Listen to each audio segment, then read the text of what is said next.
Hello, everyone, and welcome to the second day of our DC Arab Literature Festival, Narrating the Middle East. My name is Matthew Davis, and I'm the founder and director of the Cheuse Center for International Writers at George Mason University.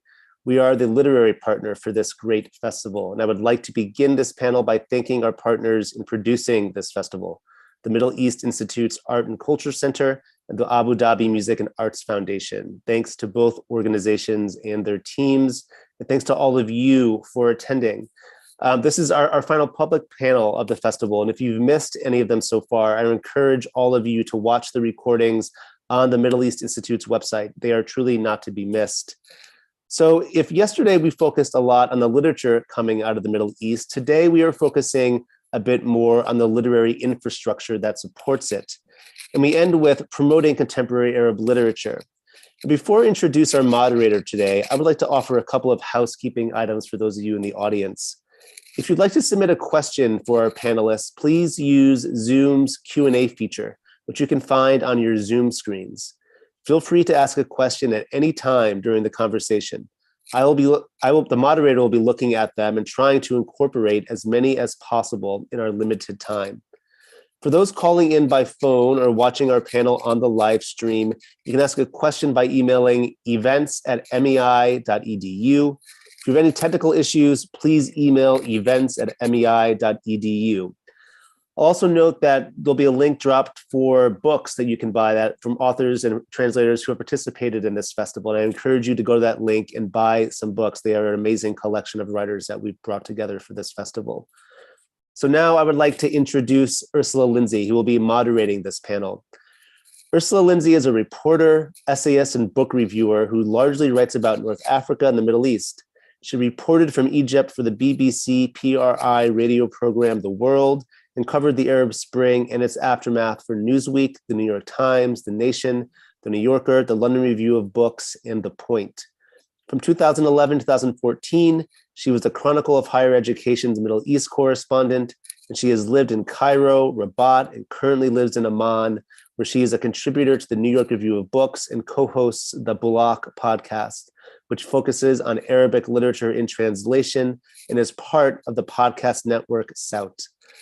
You can read her full bio on the festival's website, as you can all the bios of our participants today and yesterday. Ursula, with that, please take it away. Thank you. And thank you for giving me the opportunity to host this conversation, which I'm very much looking forward to. So now I'm embarrassed because my bio was longer than the one of the people I'm about to introduce, who did a much better job about being succinct in their descriptions of their more significant qualifications. I'm going to give a brief introduction of everybody, and then I will let the speakers themselves talk a bit more about their projects. So we have with us today Yasmina Jaraisati, who is the founder of the Raya Agency for Arabic Literature, a really unique agency that has been promoting Arabic literature on the international scene for translation and adaptation rights since 2004. We also have with us Marcia Lynx Quayle, who's the founding editor of the ArabLit blog and the ArabLit Quarterly Anthology, and my co-host on the Bulak podcast. And she is the translator of Sonia Nimmer's Wondrous Journeys in Strange Lands, as well as Nimmer's trilogy, Thunderbird. We're also very pleased to be joined by Susan Harris, who is the editorial director of Words Without Borders, and by Lina Barkawi, who is the publisher of the literary journal Mizna, Swana Literature and Art, and the producer of Mizna's Twin Cities Arab Film Festival. So thank you all very much for joining us. And what I think all of the participants in this panel have in common, although they work in different fields and have different sorts of ventures, is that they have created very successful platforms that are spaces in which one can discover and explore and critically engage with contemporary Arab literature.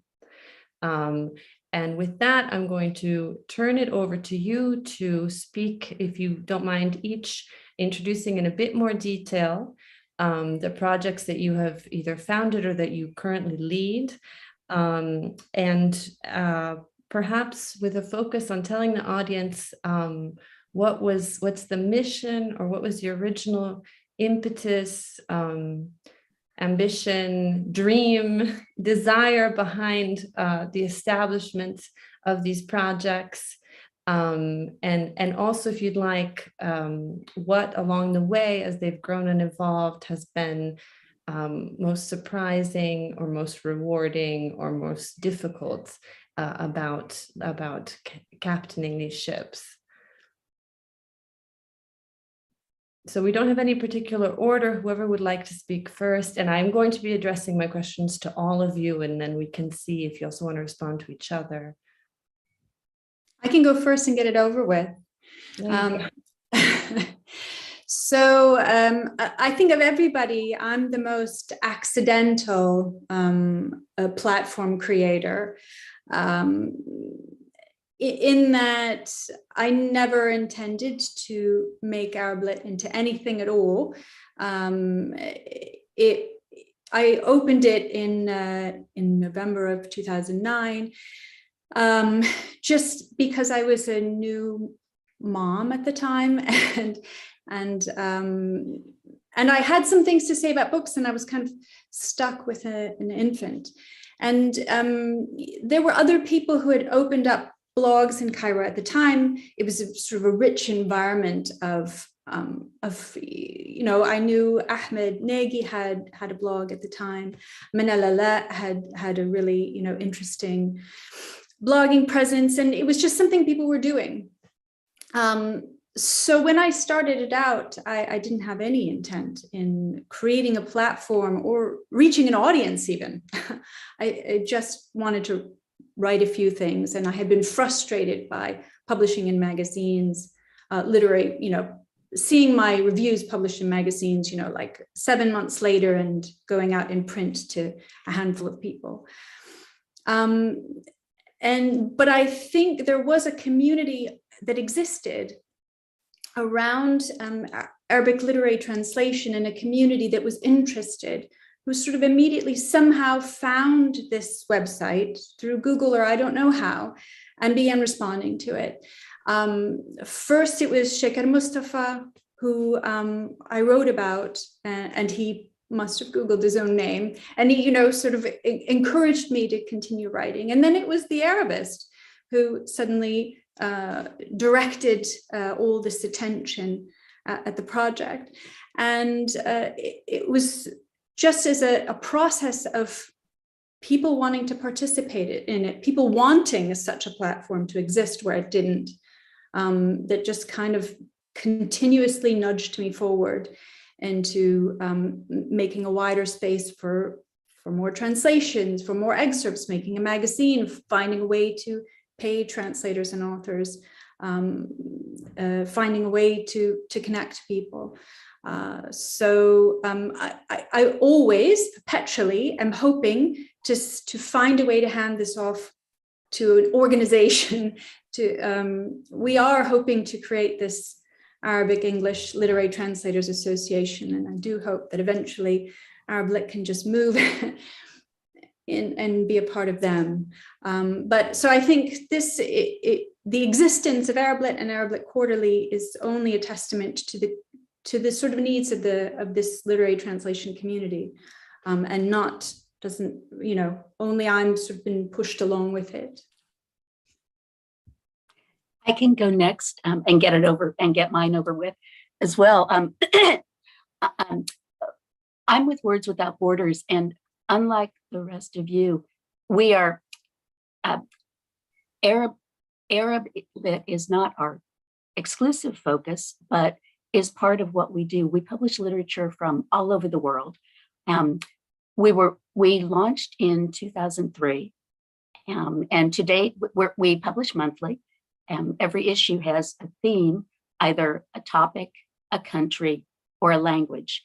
We are actually moving away from that structure and moving into a freer structure where we'll be rolling out content on a daily basis and not restraining ourselves to the stricter format that we've had to date.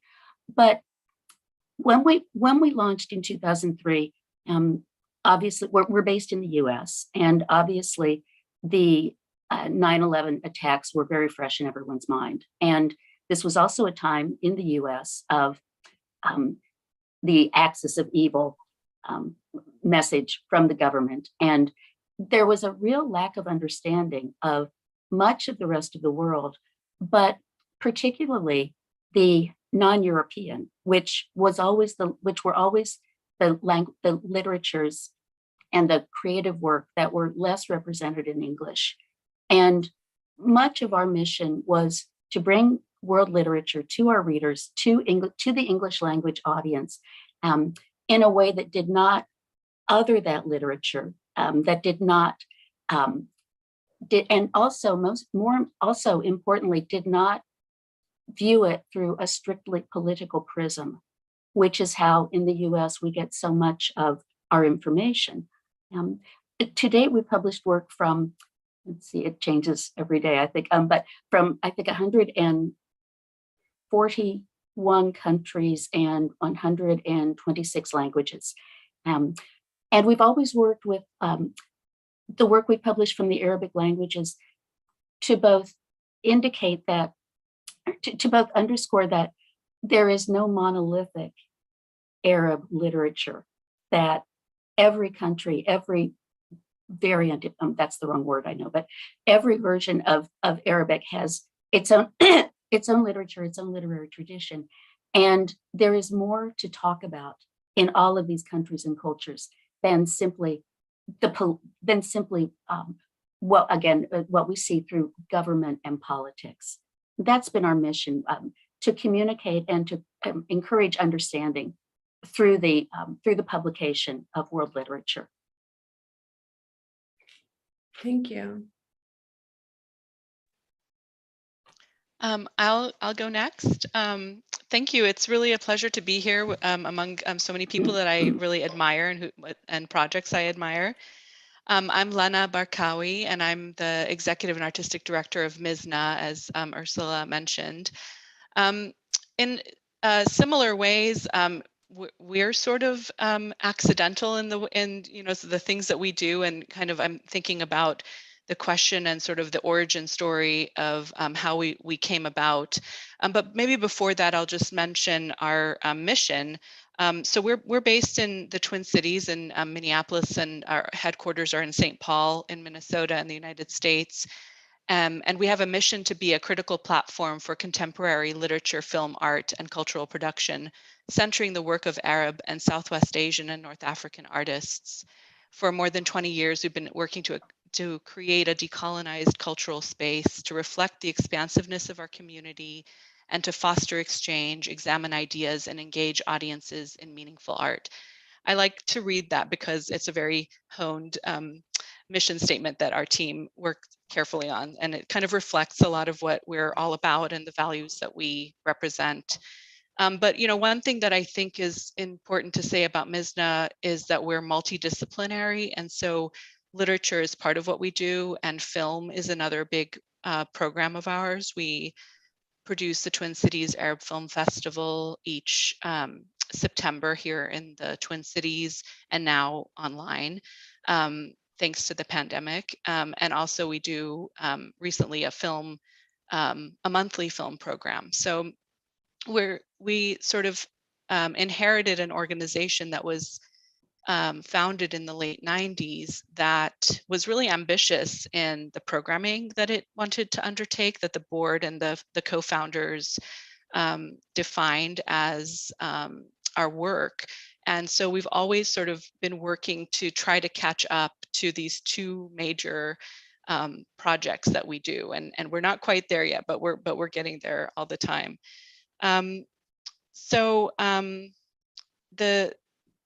The co-founders of the organization in the sort of late 90s were in this Twin Cities environment that was very kind of stimulating and rich, and there was a big Asian community that was a cultural community that was very active, and that included people like David Murrah and Joe Cotty and Bao Phi.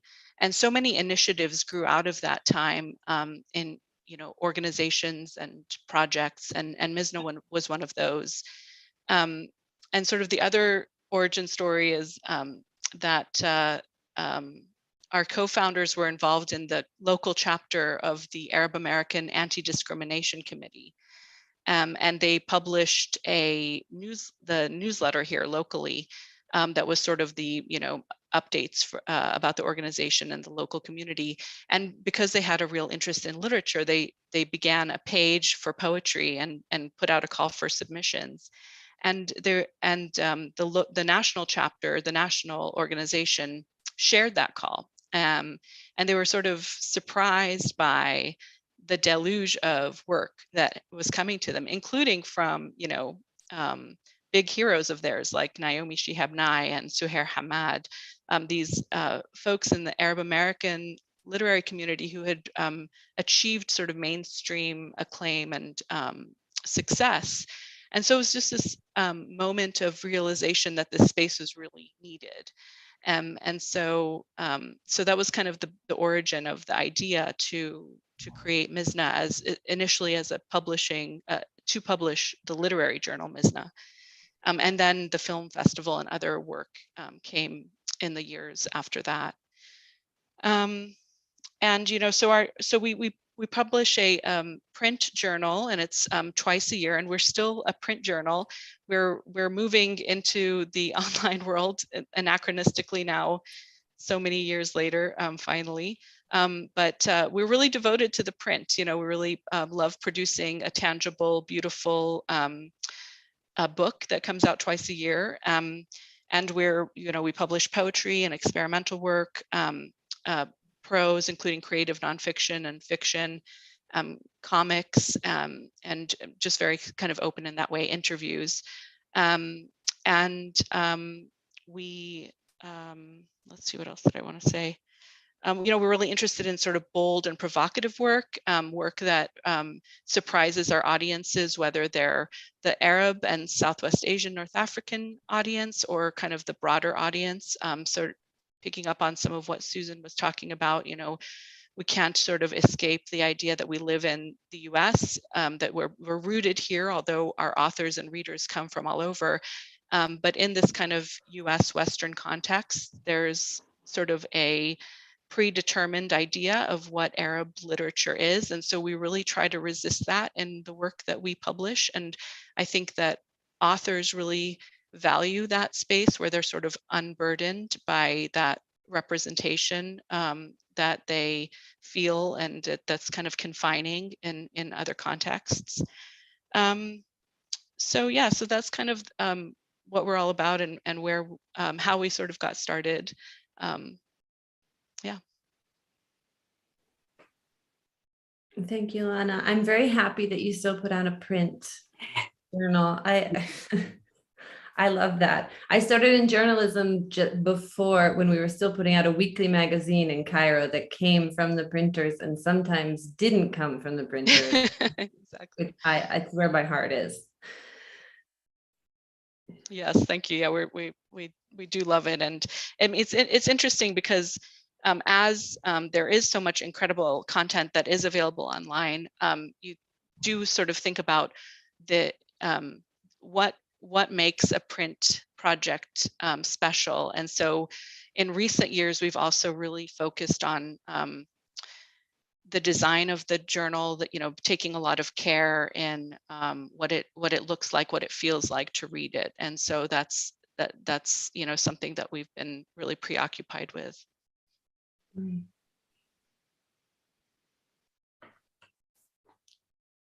And Yasmina, would you like to tell us about the genesis of Raya? Sure, of course. So I'll wrap up, I guess.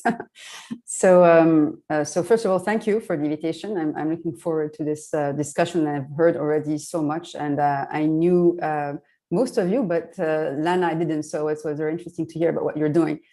And Susan, I was surprised to hear how 9/11 actually played a role in how birds was shaped, because this is exactly how Raya came about, actually.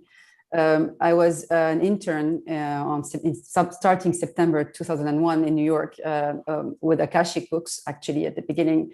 Oh, I landed in New York on September 7th, 2001. oh, But that was an amazing experience after a while, a great learning experience. And I ended up with Seven Stories Press, which was a great place to be at the time. And and special tribute to Greg Ruggiero, if he ever hears this, great editor I worked with at the time.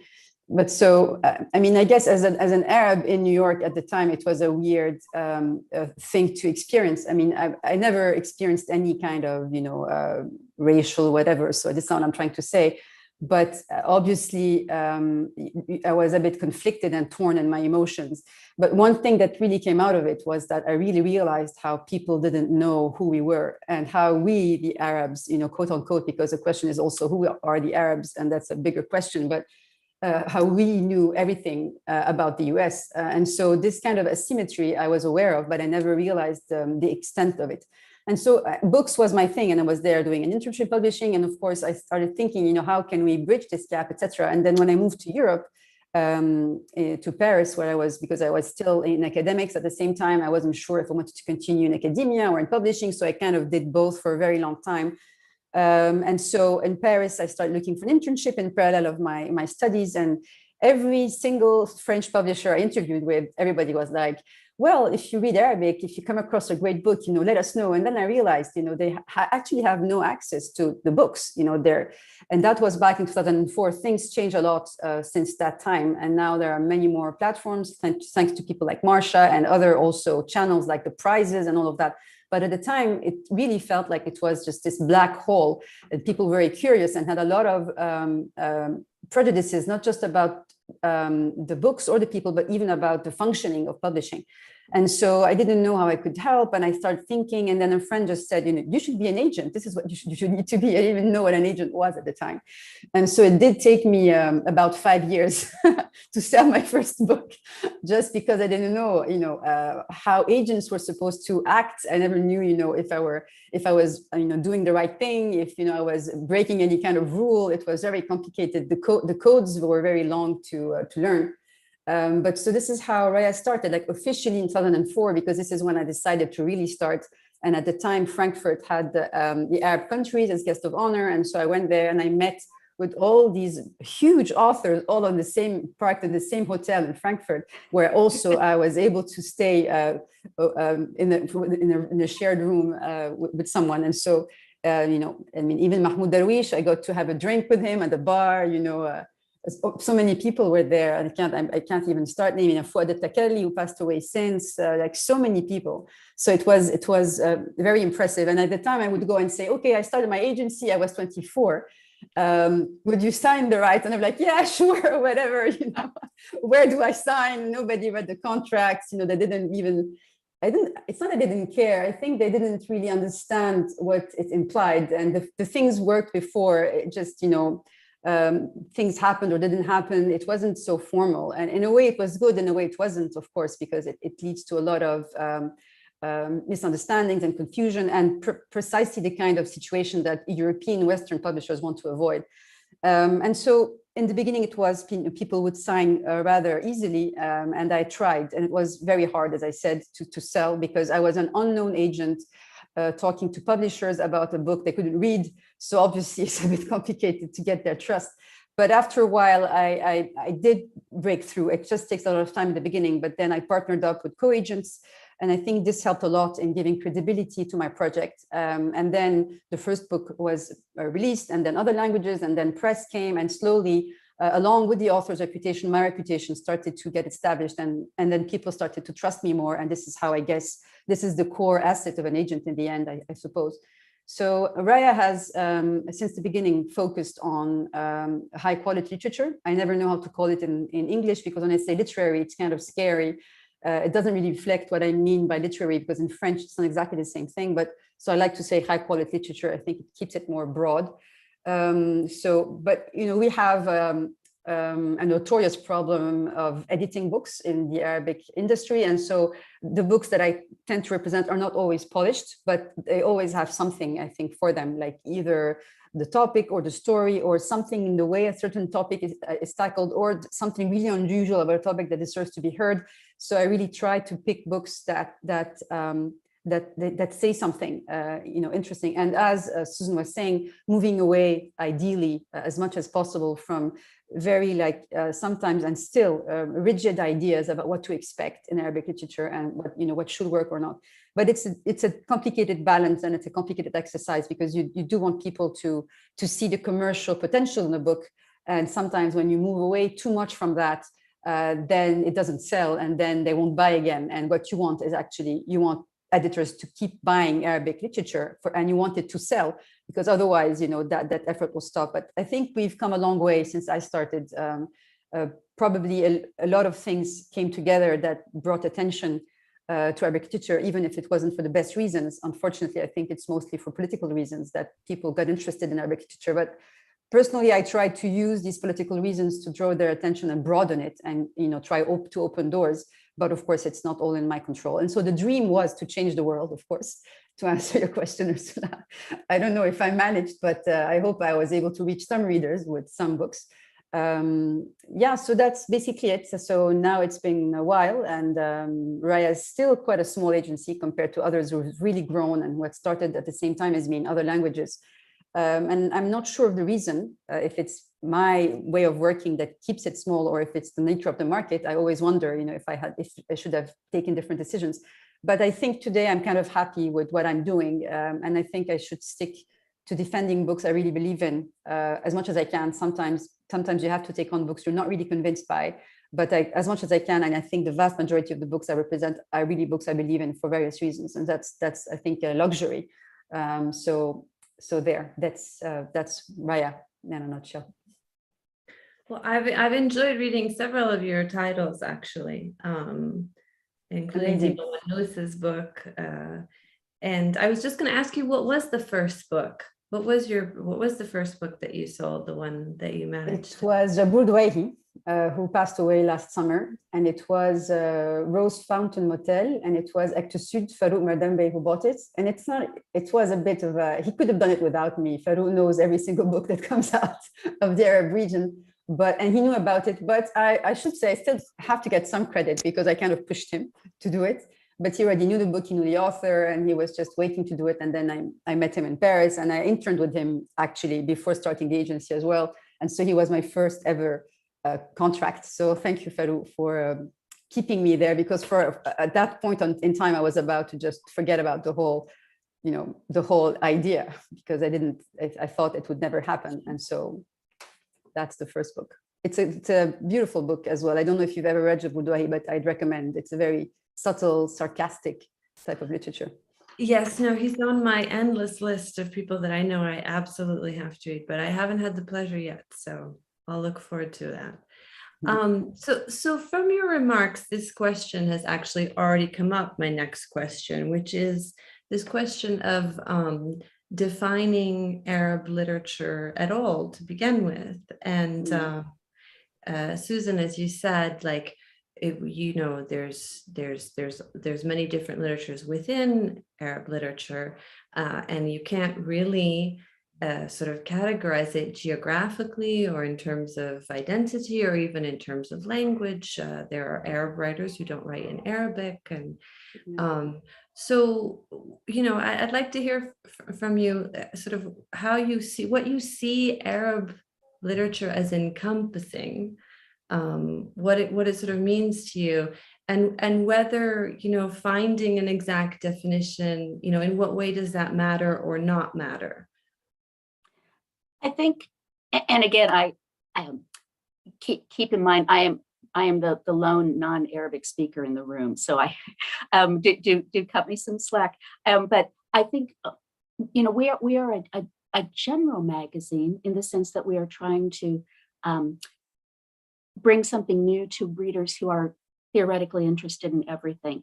And what we particularly want to do, I think, with Arab literature is basically what we want to do with the rest of the world.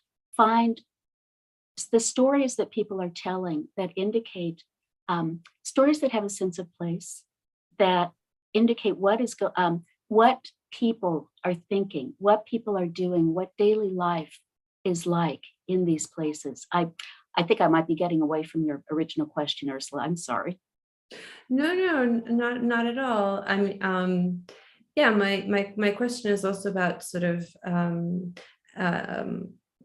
perhaps it makes sense also for the venues and enterprise that are really focused on this category. How do you define it, and does it matter how you define it? I mean, Yasmina, when you're out sort of pitching Arab literature, how do you do that? And Lana, obviously, it includes people living outside of the Arab region. I'd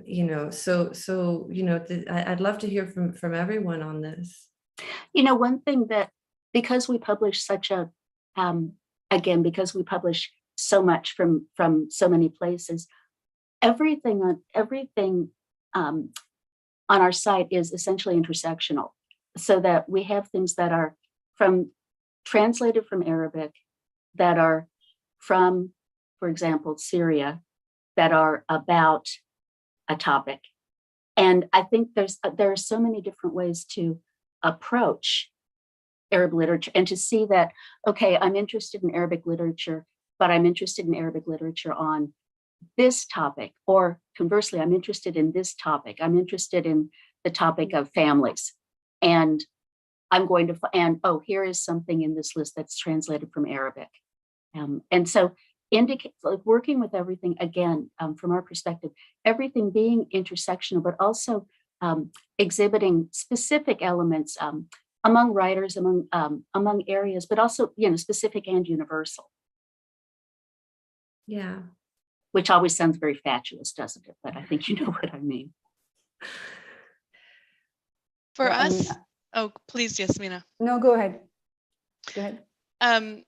Yeah, the idea of what is Arab literature is something, that kind of preoccupies us, of course, especially being, mainly focused on an Arab American and Swana American kind of diasporic community of writers and readers. Not exclusively so, but predominantly we're an Anglophone journal, and we don't have the history and the kind of capacity to sort of assist with translations. And so work comes to us translated, and that's wonderful, but we don't, it's not a preoccupation of ours. And we occasionally have work that's, dabbling in kind of this interesting mixture of English and Arabic, kind of a duality in the poetry, or that there's sort of Arabic sprinkled into a work that's mostly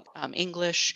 But yeah, to step back and think about who, what is an Arab writing community and what is Arab literature from our perspective, it's something that we have always, wondered about, and always sort of wanted to be reflective of the multiplicity of the region. And even thinking of the term Arab is something that we just can't help ourselves but sort of continually, iteratively, maddeningly maybe discuss, like the limitations of it.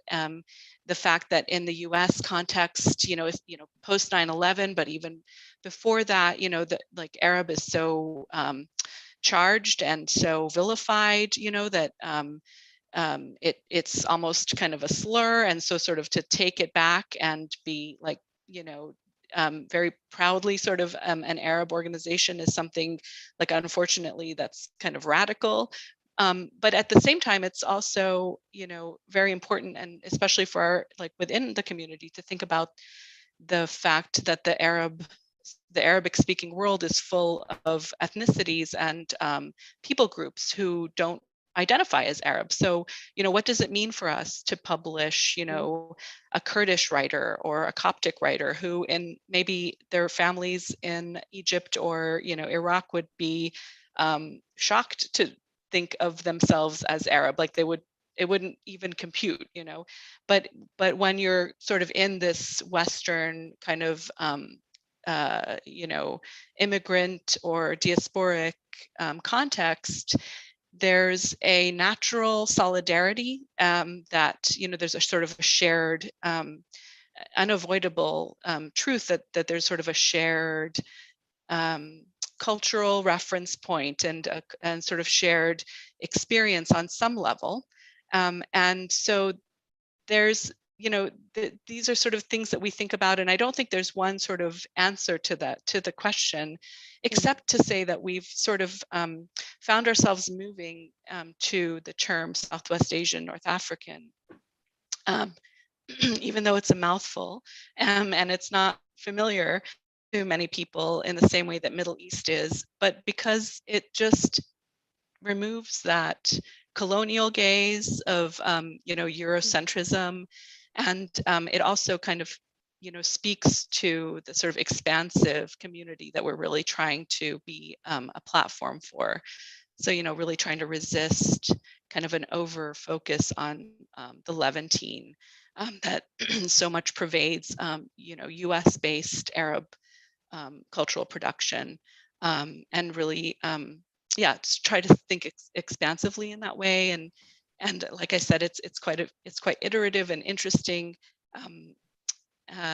but ultimately it's about the work, and hopefully sort of the sort of accumulation of writing from our community presents, as a whole, something maybe that defies definition.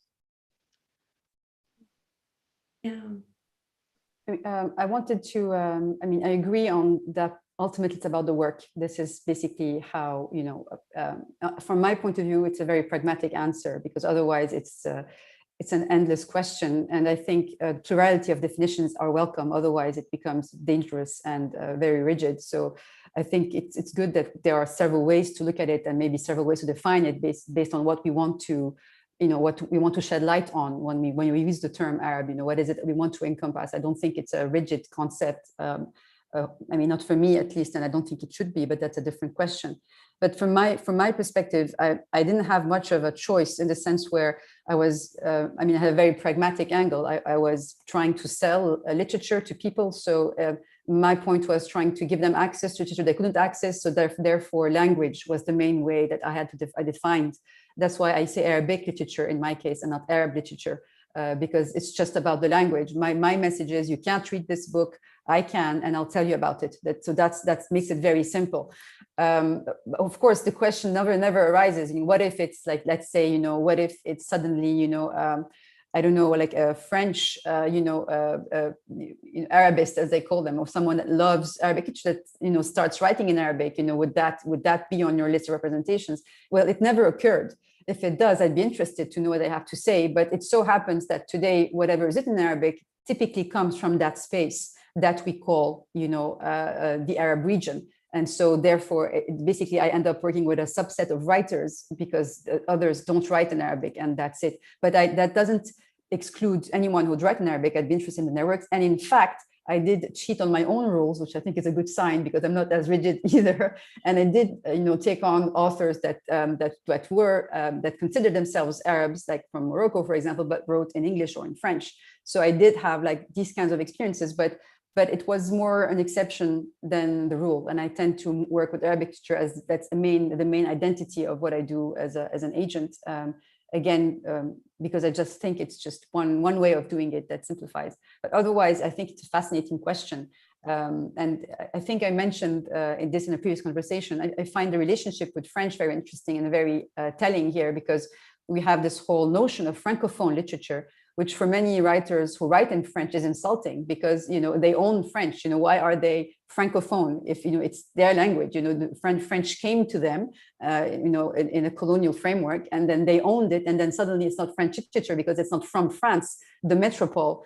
But so I find this, I think we have we don't have this problem, thankfully. We have other problems, but we don't have that situation where other people write in Arabic, and I think it could be fascinating to actually see, or maybe there are and I'm not aware of. In that case, please do reach out. That's my take on it. There is an Italian guy who writes books in Arabic who's based in Cairo. So there are, and of course there are, South Sudanese who write in I thought Arabic, about that precisely, yeah. right?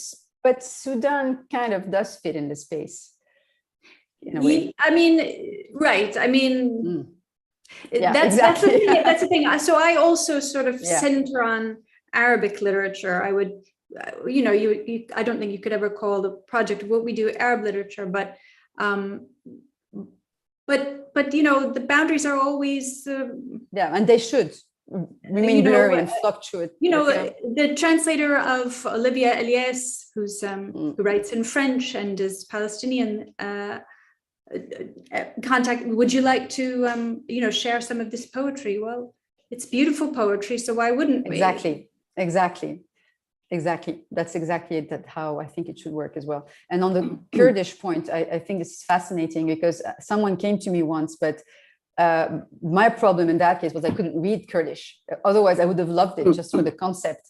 But so, maybe then I could be a braver agent. And even if I can't read it, do like publishers do and get a reader's report and try and make sense of it and still work with it. But, I'm not there yet, but I'd love to be able to do that at some point. Just like to break the rules, my rules. One thing that we depend on, one element that we depend on very heavily, again, because we are general interest, we work very closely with a broad network of publishers and agents and translators and writers and other editors to keep in touch, to keep advised of what is going on in Arab literature, what the trends are, what people who are on the ground in these specific countries or places, or people who are working in these specific places, who can inform us and tell us what is going on there and what we can and should be looking for. And again, we're very dependent on people like Marcia, for example, who are bringing a lot of information to us in English. Information again, as Yasmina says, to which we do not have access in Arabic. Yeah, I have to say, I love the kind of porous borders of this literary region, and I like the special cases, the people who you wouldn't have expected to be connected or to belong in some way, and they do. And I think it also has a lot to do with connection to place. In the end, it's a connection that people have to a particular place. And it can be across generations and languages, and they can have left long ago and they can have not been from there, but they have some, when they write, it's about that place in some way. And I think that's part of it. But I like the mixity and the surprises and the difficulty of defining this. My next question was going to be focused really on your editorial processes. You just mentioned that you rely on this network, and I suppose that probably all of you do. I was just wondering, sort of in your day-to-day, how do you go about finding the work that you publish? What are you looking for? How do you know when you found it? What are your strategies for arriving, for receiving or finding or getting the kind of work that you want to publish? Well, I'll jump in but I'll be brief because I want to hear from Lana and Marcia. Again, we're always interested in publishing work that from regions that haven't been very widely exposed before.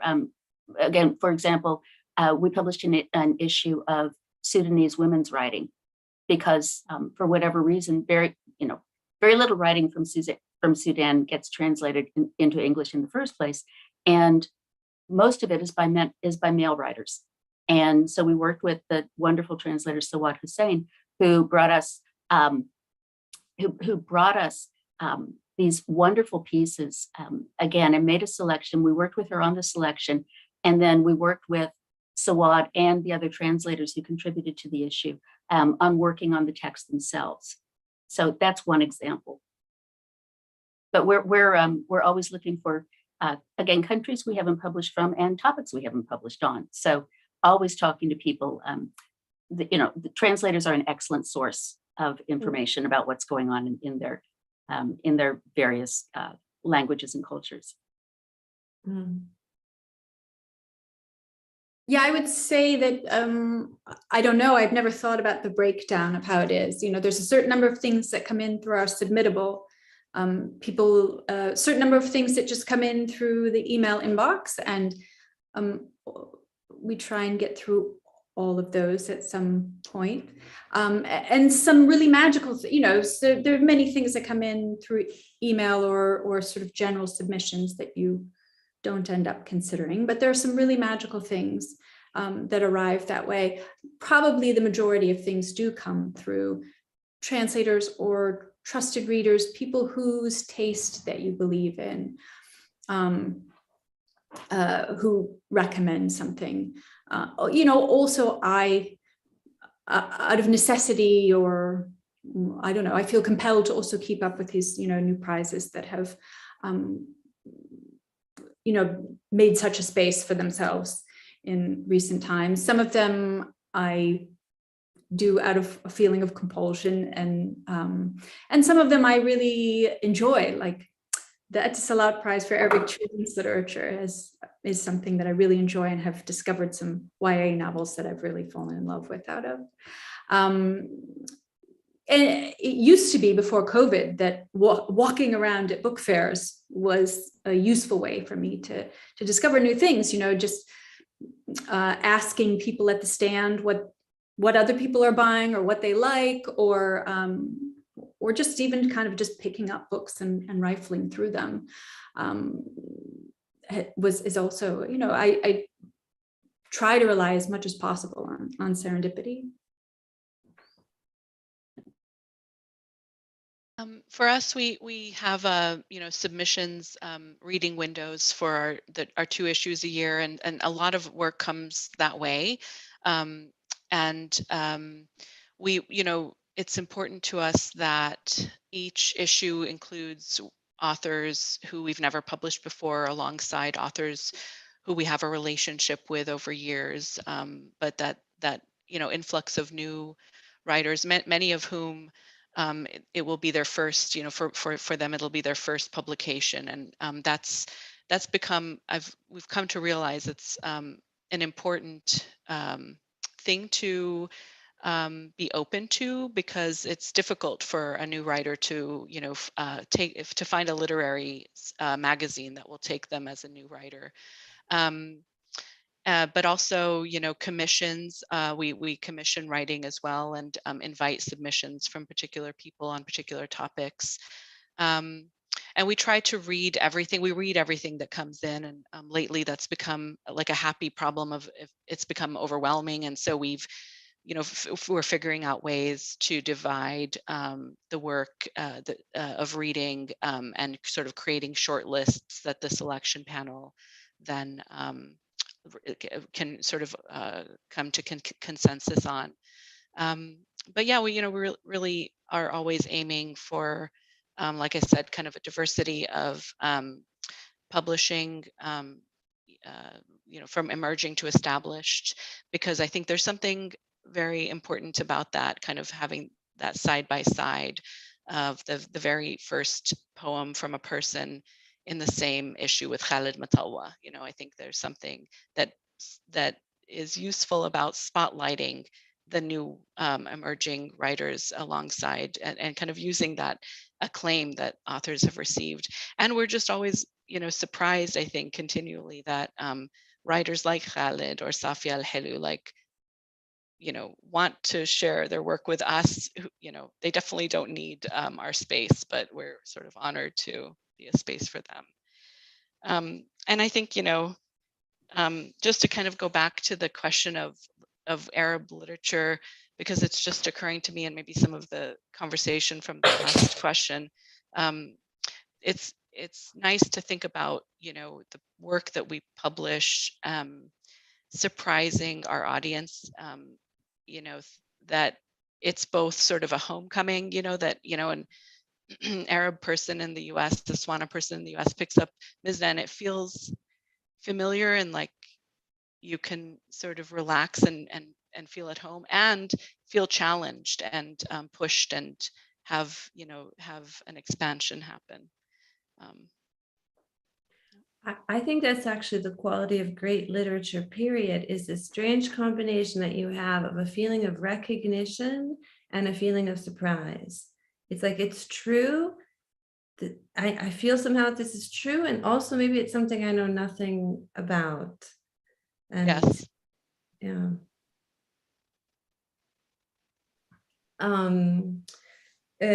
Yasmina, did you want to say anything about how you go about finding or selecting, deciding upon the books that you're going to try to sell? Sure. I mean, the thing is, I don't really have a strategy, so I'm a bit embarrassed. It's a bit like Marsha. It's like things that come to me a lot of the time, and it's a lot of talking to publishers and trying to figure out among the books that they tell you about which one you'd really like, because in the end, I think that's also in my case, because for the work that I do, because in the end we have different, we do the same thing, we're promoting literature, but we have different kinds of platforms and people expect different things from us. So in my case, I need to really be convinced by a book. So I try to distinguish between convinced and like, because sometimes I'm convinced, but I'm not carried away. And sometimes I'm convinced and I am carried away.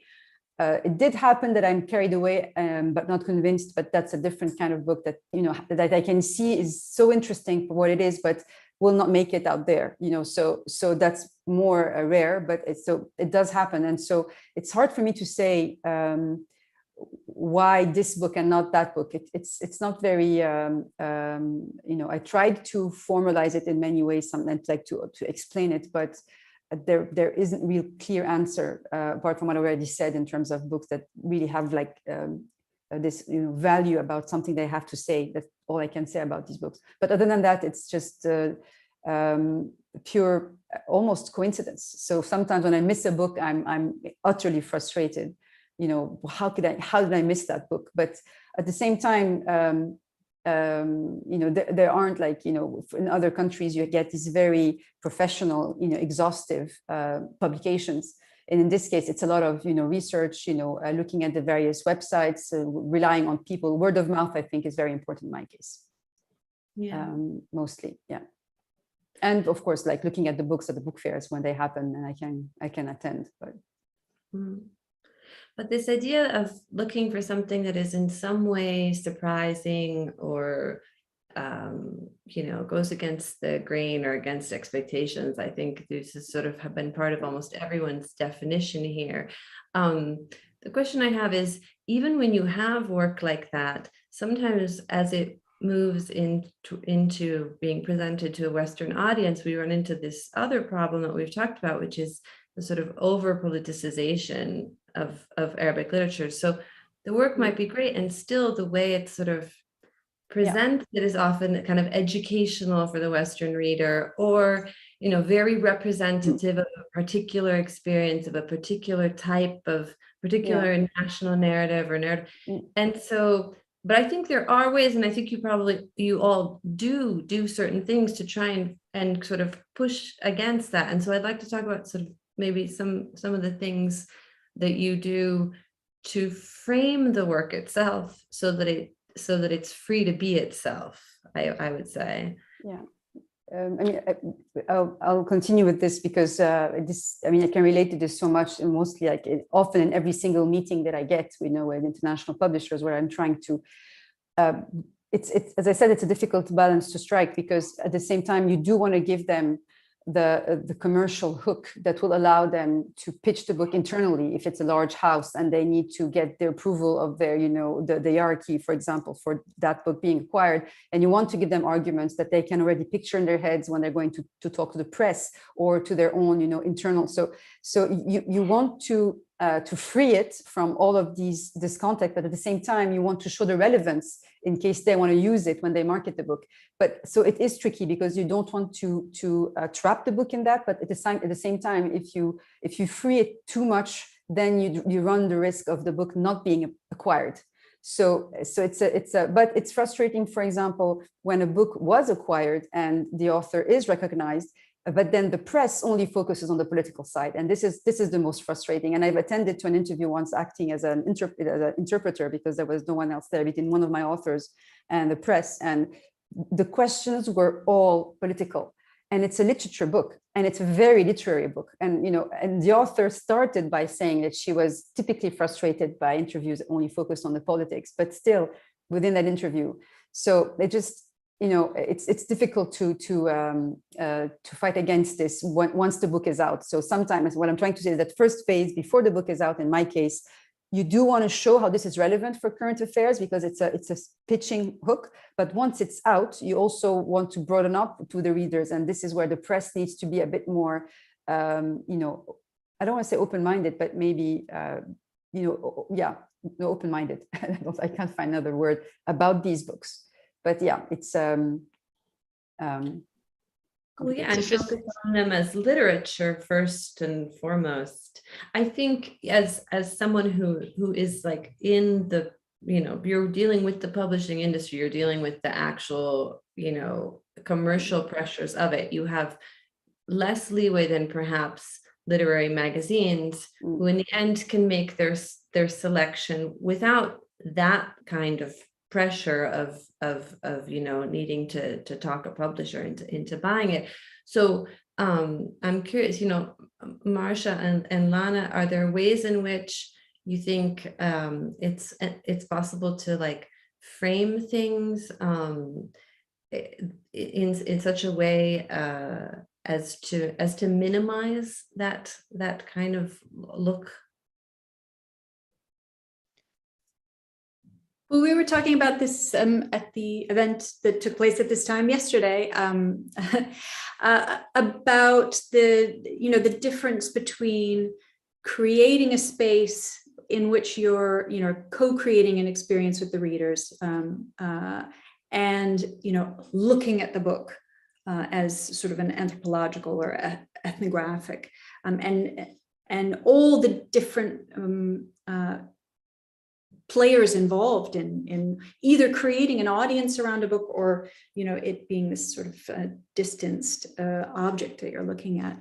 And one of the things I recently read through all these Layla reports, which are reports on Arabic literature and translation in different languages, 10 different languages, and many of them came back to this sort of same issue. There was Richard Jacquemont wrote the one with someone else, I can't remember, in Arabic literature and French translation. And he referred to a study that said so many of Arabic books in French translation have the same jacket language on the back, taboo, sex, etc., that use the same language. And I often think about it as an issue at the level of expectation created by the publisher. But as Yasmina said, sometimes you have a book like Adania's Minor Detail, where the jacket does not in any way suggest that everything suggests that this is a literary novel, and yet people approach it as a utilitarian object through which they're, just meant to learn something like that. 2010, Claudia Roth-Pierpont, New Yorker piece about, I don't know, what do I need to know about the Arab world? I don't know what I need to know. These books will help me learn what I need to know. But I think, to me, it seems like books coverage has changed. By and large, through more, Arab critics becoming part of the field. That the New Yorker doesn't have John Updike anymore writing, a review of Abdurrahman Mufs, saying Arabs can't even write novels. He's not sufficiently westernized, to this incredibly sensitive piece about the 1001 Nights that recently came out. So I mean, to me, there has been a shift, although then, you suddenly find yourself back in the same position of going to an event and everyone's asking, about this, are you allowed to walk in the street as a woman kind of question. Well, that seems bottomless. I mean, it's unfortunate because, of course, all good writing teaches you new things. Like of course, you learn about the world through literature. So on the one hand, and of course, a certain level of context, I think, also can deepen your appreciation for a work, like knowing a bit about and that applies to visual arts too. I mean, but it's this fine balance, right? But like, how many footnotes do you put in? How much do you explain everything? How much do you let it stand on its own? And I think the cover, the foreword, the notes, all of these things play, the promotional campaign, all of these things play a big part. I personally have written very long emails about covers in some cases. Yeah. I know the story of Randa Jarrar, the novelist and writer, who's a very provocative, wonderfully writer. Her first novel features the artwork of a girl on a bike. It's kind of about this kind of coming of age story, and her hair is blowing in the wind. And she tells the story that the publisher was really keen to have her become a hijabi. And it had nothing to do with the book, so it was just something she had to really fight against. I think it's really still persists. I mean, it's your point's well taken, Marcia, that there are more and more critics who are, who can give a nuanced, sophisticated reading of work, but there's so many that aren't that, and so much work that's being published in the U.S. More familiar with, that just don't get the kind of attention and care in the critique that they really deserve. And it does, it's just true. The work becomes flattened and political, or seen as a political piece of writing. And you're right that, Ursula, we have a lot of leeway in our journal to just absolutely resist that as much as we can. We don't have the same commercial pressures, and those are so important. I mean, what you're doing, Yasmina, is so critical to bring more books to publication and to have those discussions. But for us, it's always been about asking the question, like, what happens if you make a space that doesn't have those burdens? And so, we have Moheb Solomon's poetry that's environmental and very place-based in the Midwest where he grew up, and that's an Arab poem, and our audience, is for the in large part a mainstream sort of non-Swana audience. And the way that we've always approached that, again, because of the luxury of being able to, is just that we're not going to really think about what we're doing as bridge building or,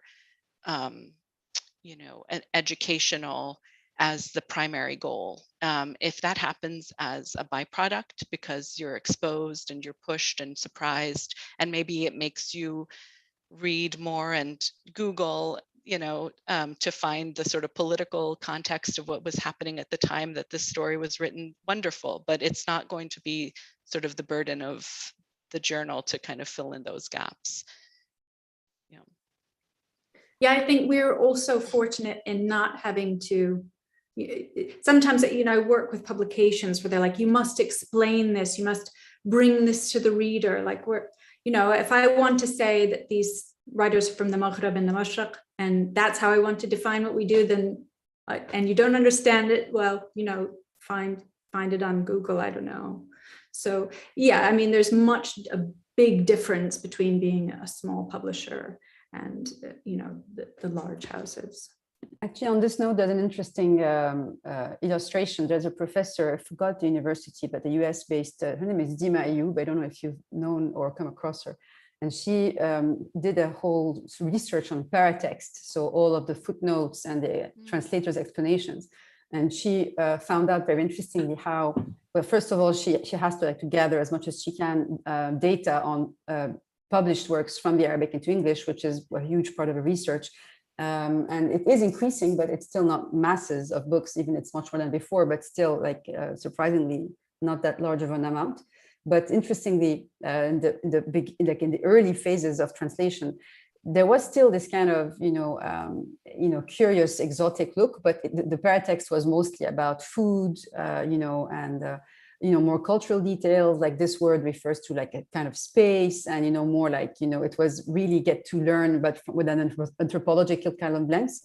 And moving forward, it's all about political terms, and political regimes and different political factions. And so it's very interesting to see how even the work of translators have had to adapt to the demands of the market via the publisher's perception of what is needed, to communicate to the reader. I found this work fascinating. Really, I didn't even think about the possibility of looking at paratext as such an interesting illustration of how things have changed throughout the years. Oh, that's fascinating. And again, this idea of who does the work here. Is the burden on the publisher, on the translator, or is the burden on the reader? And what is a burden? What defines the burden? What is the work here?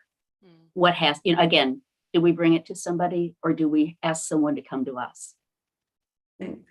I mean, Marcia, I think we both read like a lot of Russian literature as teenagers. There was like hundreds of references that went right over our heads.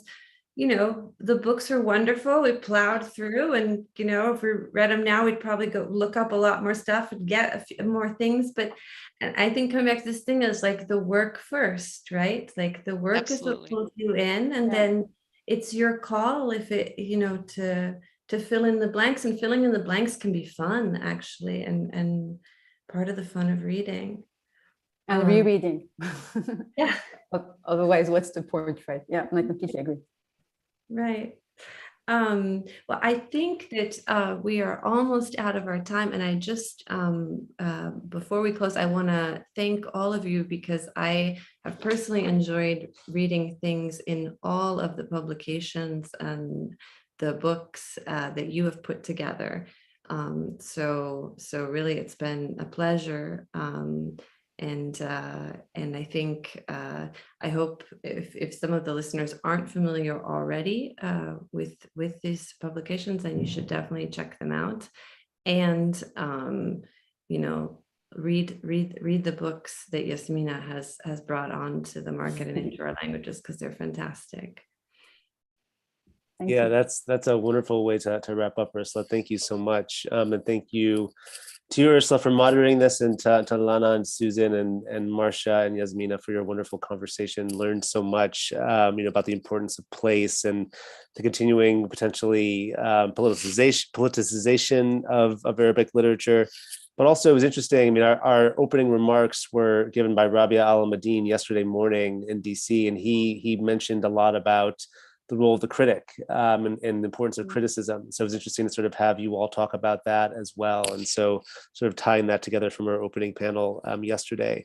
So thank each of you for contributing to a wonderful conversation. And since this is our last panel for the literary festival, for the DC Arab Literary Festival, I just want to take a moment and thank my team at the Cheuse Center for all the work they have done the past several months to help produce this. I also really want to thank our partners at the Middle East Institute's Art and Culture Center and the Abu Dhabi Music and Arts Foundation for their support and their guidance with this festival.